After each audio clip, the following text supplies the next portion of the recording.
We thank you for this beautiful event.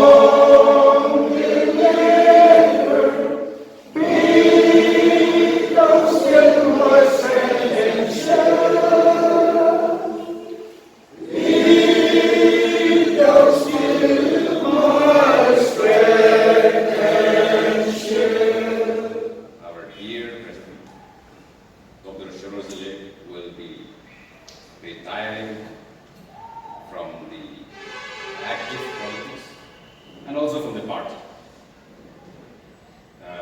It's an emotional moment for us, for someone who has led this party for about 5 decades now, almost 50 years, if not more than that.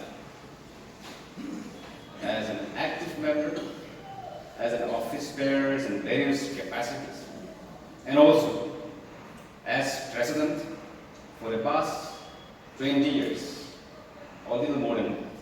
In between, I was just asking him. There's a gap here and there, but it's more than 20 years. I think he has given his best, not only for our party, but for the entire Naga family, irrespective of the article geographical boundaries. On behalf of all of us, I would like to say thank you, Uncle, for giving us a very sound, strong, robust leadership. And under your leadership, the party has soared high, the party has achieved a lot, and the Naga people have progressed in many ways. The way we count progress and success, the way we measure success and progress is something which we tend to take it in a very narrow, myopic perspective, in a very short-sighted perspective. But I think if we look from a bigger horizon, he has contributed immensely all his ideas, wisdom for the growth of the Naga people. Even while busy engaged in politicking, busy engaged in the progress of our state and for the Naga family in general, he has not lost touch of developing a language which is so dear to his heart, developing the Deneti language, and also encouraging the rest of the other tribe to develop our own language. If we see thoroughly in his belief, there is a deeper meaning in that, because our language is one and the foremost. It comes first when we talk of our identity.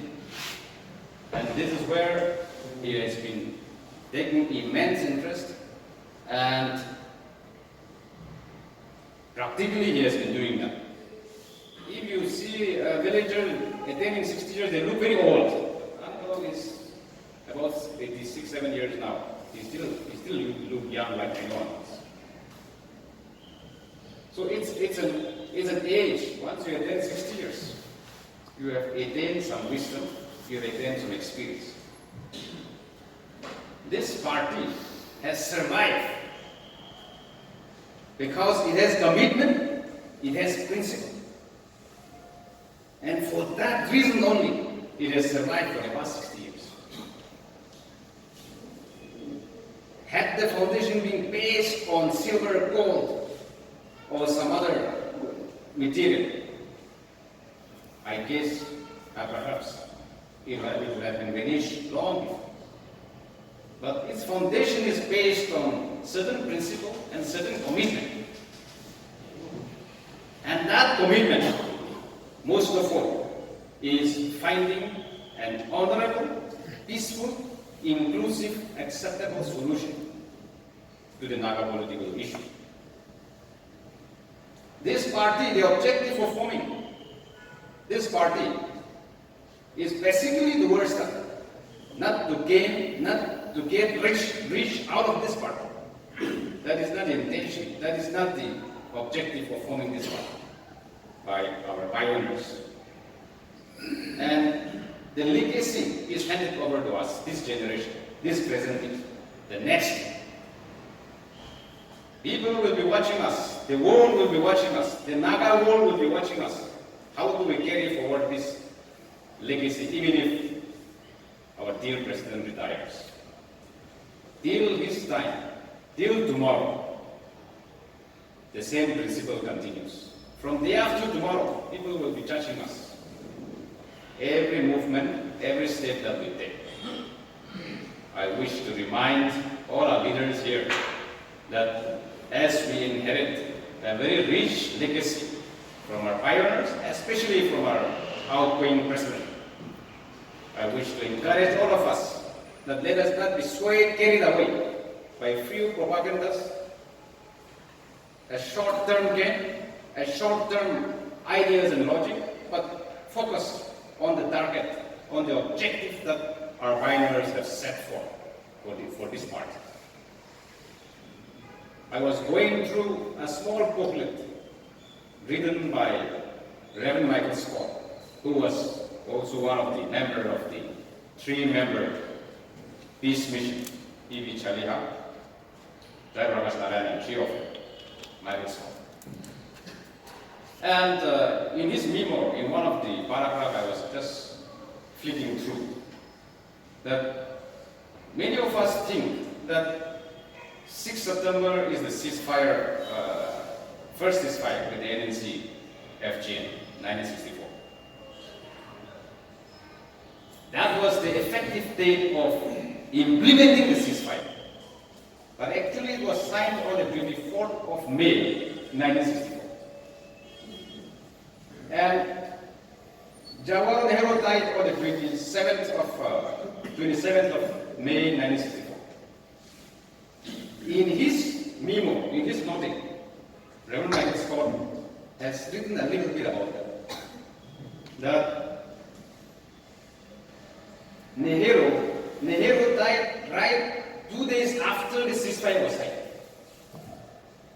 Ceasefire came into being on the 6th of September. Don't get mixed up with that. That is the day that they become effective. But the signing of the document will emphasize. So in his memo, what is written was, because Chinese aggression was very strong at that time, 1962 Chinese aggression. Many of our elders knows that story. And those, the political science and history students knows better. So, according to Reverend Michael Scott, he died of a heart attack, of course, but there were two things that was worrying him. One was his friend, Sheikh Abdullah of Kashmir, was in prison, so he was worried of that. And another most important one was the Naga political issues. It could be his own version, Reverend Michael Scott's version, but if we see the sequence, because he was worried, how do we solve this? And that was 1964. So, according to his version, these two issues were worrying him. And he died out of heart attack. But in another para, he said he himself was interested to take up the issue with the NNCFJ leadership at that point of time. Outwardly, Nehru keeps saying that I'll crush the Nagas.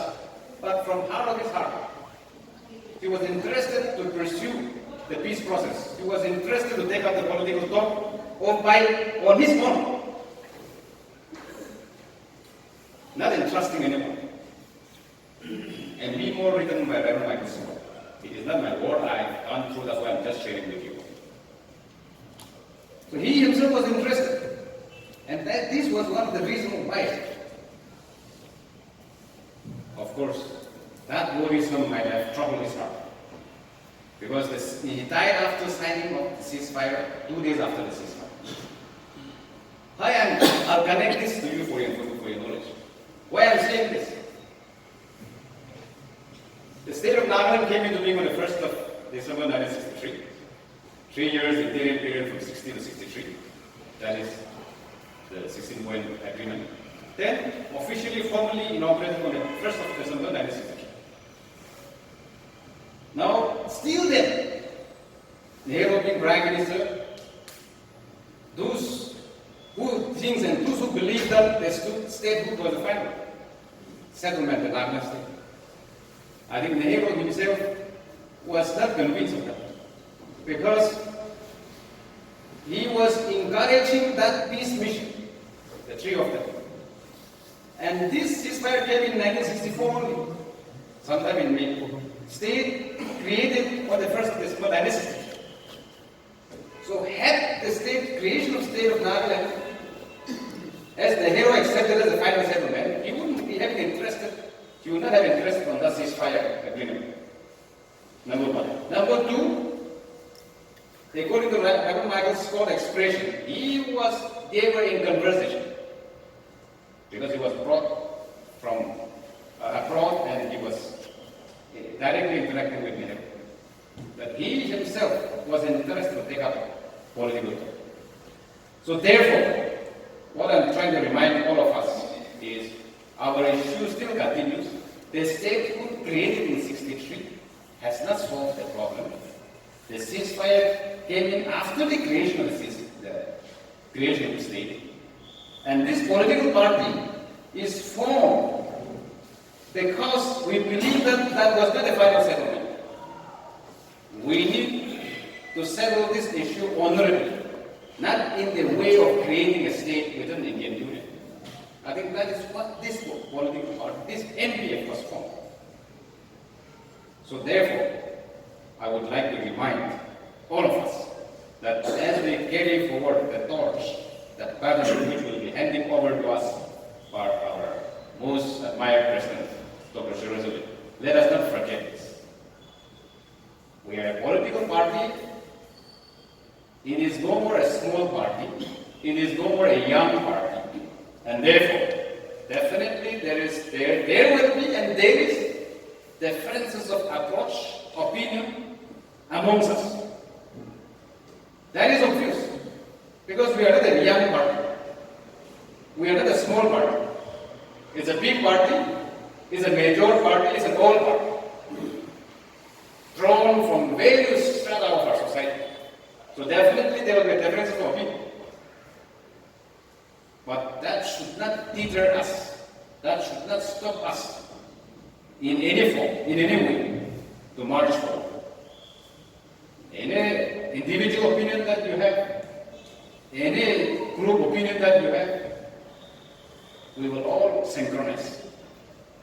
But one thing which I would like to remind all our members, the responsible leaders here is, we are a party that is respected because we believe in party discipline. This is also one thing which I wish to remind all of us. If we don't have the discipline, if party has no discipline, we cannot run. We cannot go forward. And therefore, discipline within the party is absolutely important. I wish to remind all of us that as we carry forward, let us adhere to the party discipline. Yes, you have every right to express your opinion, your views, you can ventilate your grievances. There is no hesitation, there is no doubt about it. But I think somewhere down the line, well expressed, well ventilated, also keep in mind that this party is respected, you are respected, we are respected because we are a disciplined party. And this is where I wish to remind all of us that as we carry forward, we will continuously strengthen our party. Even if you retire, I would like to assure, on behalf of all of us, the CEC, COP, the front doors, the state units, Arunachal, Manipur, all of us, that we would like to assure you, Honorable President, that we will not let you down. We would like to assure you that we will carry forward your legacy with strong hand, with whatever available material with us. But we also would like to request you that not to leave us. In fact, the members, the resolution committee, were proposing that you should be given some designation. But that also he has protested, and therefore we have delayed it. Otherwise, in our general convention tomorrow, we would like to use his service by giving him a respectable position, even if retired. But he himself is requesting us to totally relieve him, to allow him to take rest, because he has already told me that he wanted to concentrate in the Urai Academy for a while. So therefore, we understand his position, but it is our humble request that whenever party needs your service, whenever party needs your advice, please open your door for all of us so that we will continue to carry forward our party to a better height. As we approach our general convention tomorrow, definitely all members from all walks of life will be coming. Let us show our united face. This is a nucleus of the party, the CEC and the COP, and therefore, if we show our differences, people, our adversaries are there to take advantage of us. Let us not pave way for such elements, and we will unitedly build this party again and take the Naga people forward. Thank you and good night.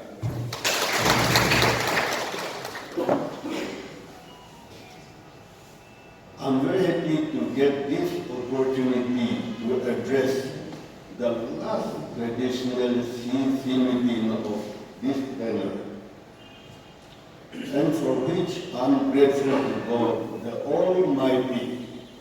I extend my warm welcome to all of you. Thank you for making your time convenient to attend this meeting. At the outset, I thank God for His blessing bestowed upon us and led us to come thus far. Throughout these years, God has provided us with all adult, visionary, and far-sighted laborers present and hopefully in the future to come. This regional party was formed called Democratic Party of Nagaland in 1923, that is 1st October 1963, that is tomorrow. This regional party was formed called Democratic Party of Nagaland under the leadership of Chisa highest regard, the year 63 October 21st. That is tomorrow. With God symbol and motto Fidel non armis, meaning by faith and not arms, as its guiding principle for solving Indo-Naga political problems. Therefore, this political party neither for power or financial status, but solely for Naga political issue. This party got officially registered with Election Commission of India on 29 November 63, and tomorrow will be completing 61 years. I believe many of you are younger than our party, this party. the party had gone change of nomenclature a number of times to suit the demanding situation of different periods. DPN, that is the first party formed. Then from DPN, this changed to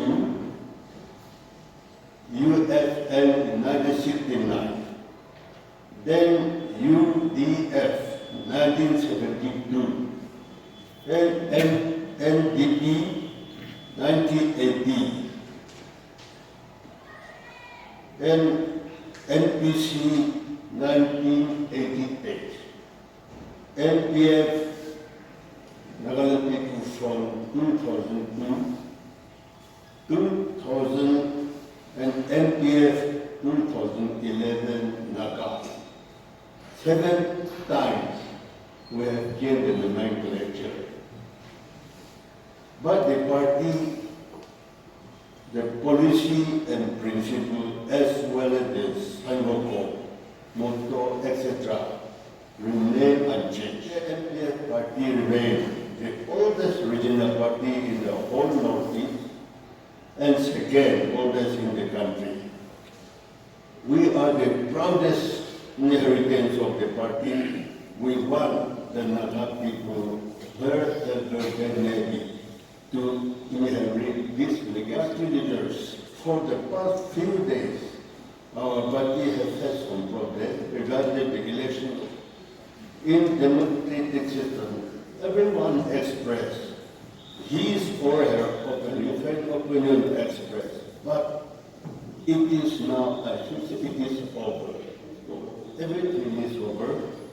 So while expressing opinion, I might have hurt someone, or you might have hurt someone, but let us forget and forgive each other for the interest of the party, and let us all work together and give full cooperation to our new team. This is my humble request. In conclusion, I humbly propose the party to revoke the order for those who are expelled, also suspended, and welcome them if they wanted to come back, and invite those who run away from our party. Only NPF, thank you.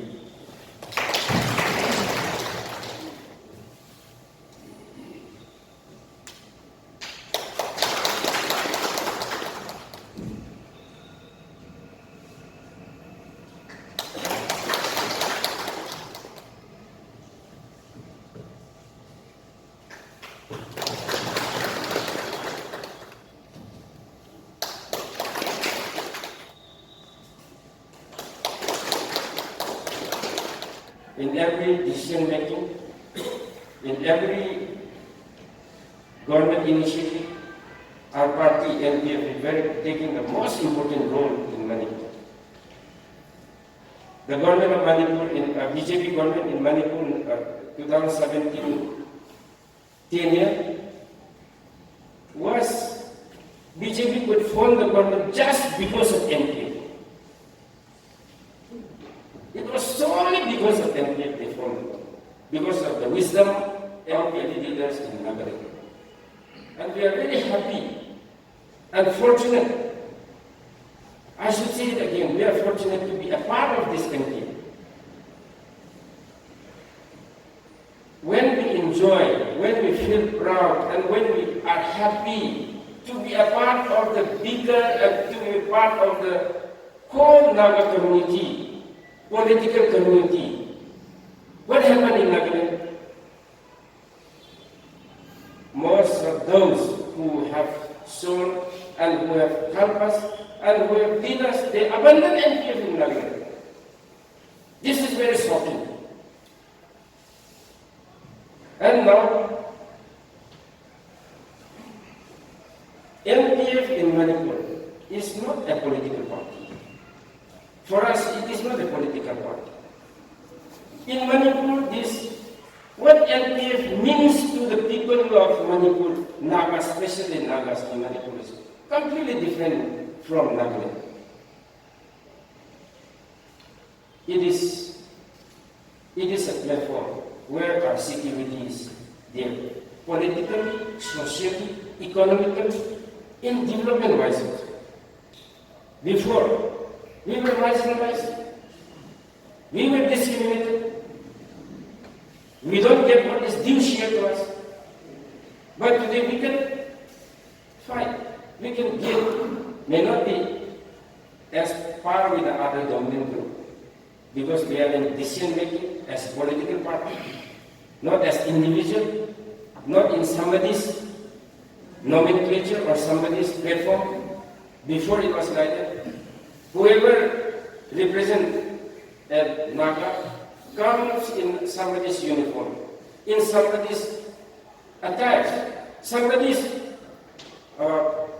ideology, somebody's principle. But now, whoever represents our Naga people, totally, physically, emotionally, spiritually, whatever, directly through our Naga's aspiration. A person who represents Nagas through NPF will never ever deny Naga people, will never scorn the rights of Nagas. So, in Manipur, NPF means so much to us. And we feel, as a big brother, as our leaders, NPF leaders from Nagaland, we look up, we respect, and we always admire, and we'll always go through everything and thing as long as you are with us. Sun, rain will go together. And we have to make this party a vibrant. We have to make this party beyond boundaries.